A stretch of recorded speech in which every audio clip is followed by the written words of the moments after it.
नमस्कार फ्रेंड्स, आज हम रिव्यू करेंगे स्काईवेज एयर आईपीओ की और जानेंगे कि ये कंपनी करती क्या है, कंपनी के फाइनेंशियल्स कैसे हैं, पीयर्स कौन है और कंपनी की वैल्यूएशन कैसी है। स्काईवेज एयर इनकॉर्पोरेट हुई थी साल 1984 1984 में। ये कंपनी एकदम आसान शब्द में कहे तो एक लॉजिस्टिक्स फॉरवर्डिंग कंपनी है। यानी ये लॉजिस्टिक्स मतलब सामान को एक जगह से दूसरे जगह ले जाने का काम करती है। मतलब अगर आप अपना सामान भेजना चाहते हैं लंदन, तो आप इसके थ्रू प्लेन बुक कर सकते हैं, ये बुक हो जाएगा। इसके अलावा अगर आपको वाटरवेज से या शिप से कंटेनर या कार्गो बुक करना है, तो आप वहाँ से बुक कर सकते हैं। या आप विद इन स्टेट के लिए ट्रक से कार्गो बुक करना चाहते हैं, तो वहाँ से कर सकते हैं। मतलब इन टोटल ये लॉजिस्टिक्स में सामान को एक जगह से दूसरे जगह ट्रांसपोर्ट करती है। इसके अलावा ट्रकों से ये एयरपोर्ट तक माल भी डिलीवर करती है। कोई कस्टम ड्यूटी क्लियरेंस चाहिए तो उसके पेपर वर्क्स भी करके देती है। और तो और मेडिसिन की सप्लाई भी ये करती है। क्या है कि कुछ मेडिसिन टेम्परेचर बेस्ड होते हैं, उनको लो टेम्परेचर ही चाहिए होता है, तो ये कंपनी के पास स्पेशल टाइप की स्टोरेज फैसिलिटी भी है। ये company generally B to B model को फॉलो करती है, यानी बिजनेस टू बिजनेस मॉडल। और इस कंपनी की खुद की एरोप्लेन्स नहीं है, ये बस बड़े बड़े एयरलाइन से पार्टनरशिप कर लिया है, जैसे कि air India cargo, Saudi cargo, ये सब। और जब इनको अपने डिजिटल प्लेटफॉर्म में बुकिंग मिलती है, तब ये कार्गो स्पेस बुक कर लेते हैं। इनके ग्लोबल प्रेजेंस की बात करें तो ये लगभग सारे देशों में माल डिलीवर कर सकते हैं। Middle east, America, Asia, Europe, जो मेन ट्रेड रूट्स है, वहाँ इनकी डायरेक्ट कनेक्टिविटी है। इनके कस्टमर्स में काफ़ी बड़े-बड़े नाम भी शामिल हैं, जैसे कि Cipla, Torrent pharma, serum institute of India. इनका बेसिकली 23% का रेवेन्यू यहाँ से ही जनरेट होता है। ये तो हो गया कंपनी के डिटेल्स। अब देख लेते हैं कंपनी के फाइनेंशियल्स। हमारे पास 3 इयर्स का डेटा अवेलेबल है। टोटल रेवेन्यू की बात करें तो ईयर ऑन ईयर रेवेन्यू में ग्रोथ है। एबिटा में भी तकरीबन 160% से ज़्यादा की ग्रोथ है।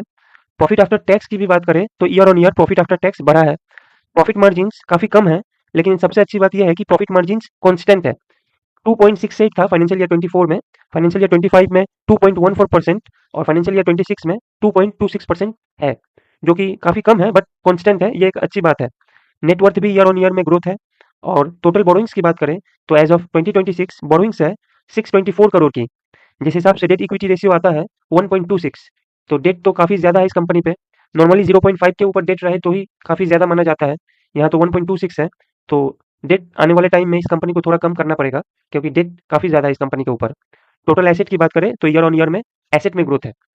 प्रॉफिट सीएजीआर की बात करें तो 35.71%, आरओई 14% और आरओसी 18% है।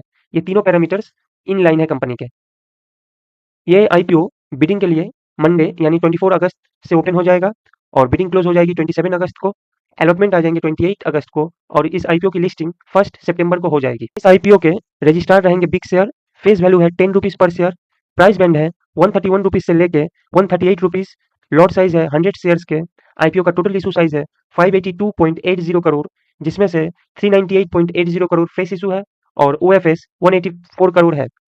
इस फ्रेश इशू से कंपनी 216 करोड़ अपना डेट रीपेमेंट करेगी, जो कि काफ़ी अच्छी बात है, क्योंकि डेट इस कंपनी पे थोड़ा ज़्यादा है। 130 करोड़ वर्किंग कैपिटल को फंड करेगी और बाकी सारे पैसे जनरल कॉर्पोरेट पर्पस में काम आएंगे। इस आईपीओ की जीएमपी चल रही है 26%, बट मैं आपको यही कहूँगा कि जीएमपी के भरोसे ना रहें, जीएमपी फेक भी हो सकती है। इस आईपीओ में रिटेल पोर्शन है 35%, क्यूआईबी 50% और एचएनआई पोर्शन 15%। अब देख लेते हैं कंपनी के पियर्स। पियर्स की बात करें तो रेवेन्यू के मुकाबले स्काईवेज एयर का रेवेन्यू सबसे कम है। प्राइस टू अर्निंग रेशियो की बात करें तो इस कंपनी का प्राइस टू अर्निंग रेशियो 38 का आता है और बाकी सारी कंपनियों का 54 से लेके 260 तक है। तो प्राइस टू अर्निंग रेशियो में वैल्यूएशन काफ़ी अच्छी नज़र आ रही है। प्राइस टू बुक रेशियो की बात करें तो स्काईवेज एयर का प्राइस टू बुक रेशियो 4.16 का है और बाकी सारी कंपनियों का 2 पे स्टेबल है। बट बाकी सारी कंपनियों का रिटर्न ऑन नेट वर्थ काफ़ी कम है, जबकि स्काईवेज एयर का return on net worth in सारी कंपनियों से ज़्यादा है। तो ओवरऑल वैल्यूएशन को देखा जाए तो वैल्यूएशन फेयर नज़र आ रही है। अब आप हमें कमेंट्स में बताएं कि आप इस आईपीओ में अप्लाई कर रहे हैं या नहीं। हमारी तरफ से अप्लाई करने या ना करने की कोई भी सजेशन नहीं है। फिर मिलते हैं कोई एक नई वीडियो में, तब तक के लिए टेक केयर।